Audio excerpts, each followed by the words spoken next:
What kind of man grabs a crown from the Pope's hands and puts it on his own head? What kind of man goes from a broke, bullied kid on a tiny island to ruling most of Europe, only to lose it all because of snow, ego, and one very bad decision? This isn't just a history lesson. It's a movie waiting to happen.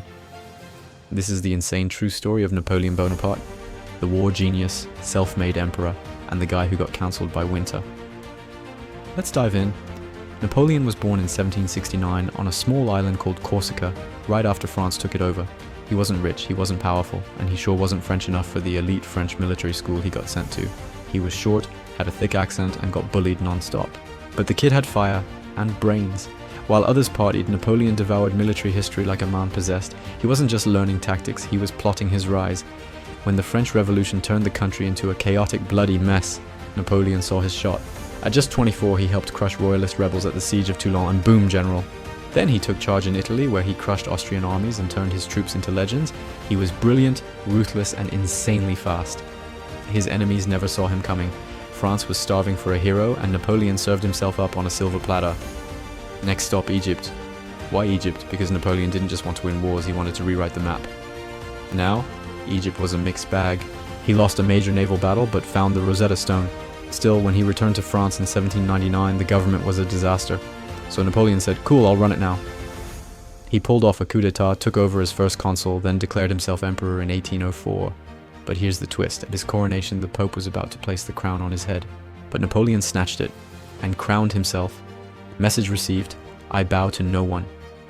For the next 10 years, Napoleon dominated. He beat Austria, Prussia, Russia again and again. He redrew borders, installed his family on thrones. His enemies called him a monster. His soldiers called him a god. He was changing Europe in real time. But the higher you rise, the harder you fall. And Napoleon was about to fall hard. In 1812, Napoleon made his dumbest move. He invaded Russia with 600,000 men. But Russia didn't fight. They retreated, burned their own cities, and let winter do the killing. By the time Napoleon limped back to France, only about 100,000 soldiers were left. Europe smelled blood. All the countries he had beaten, they came back swinging. In 1814, Napoleon was forced to abdicate. He was exiled to Elba, but the man didn't know how to stay down. Napoleon escaped Elba, came back to France. The army rallied behind him. He ruled again for exactly 100 days. Then came Waterloo. His final battle, he lost for good, exiled again, this time to a lonely rock in the Atlantic called St. Helena, where he died in 1821. But by then the legend was locked in, so from nobody to emperor to exile, Napoleon's story is proof that one man really can shake the world. Want more epic history with no fluff? Hit that subscribe button, like the video, and drop a comment.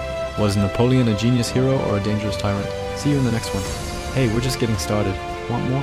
Here are 5 more videos from the channel to binge right now. Number 1, Genghis Khan, the man who built an empire of sand. Imagine building an empire so big, it literally changed the world. Now imagine doing it in the 13th century with, well, nothing. That's what Temujin did. After unifying warring tribes under the Mongol banner, he went on a decade-long rampage that stretched from China to Poland, conquering city-states and kingdoms along the way. But while he's remembered as a brutal warmonger, maybe there's more to the story. Let's find out. Number 2, Ancient Rome, the secret origins. You've seen the Colosseum, you know about gladiators. But did you know Rome was almost 7 times more densely populated than New York today? Or that its population quadrupled from 1 million to over 4 million in just 2 centuries? We'll tell you how Rome became the world's first global city. Spoiler, it's not just about the aqueducts. Number 3, Queen Isabella, the woman who beheaded a king. Meet England's first queen regnant. When King Edward II was deposed and murdered in 1327, Isabella of France took the throne, becoming one of the most powerful women in medieval Europe. But her reign wasn't exactly peaceful. Join us as we explore the violent politics and shocking scandals of the first Tudor monarch.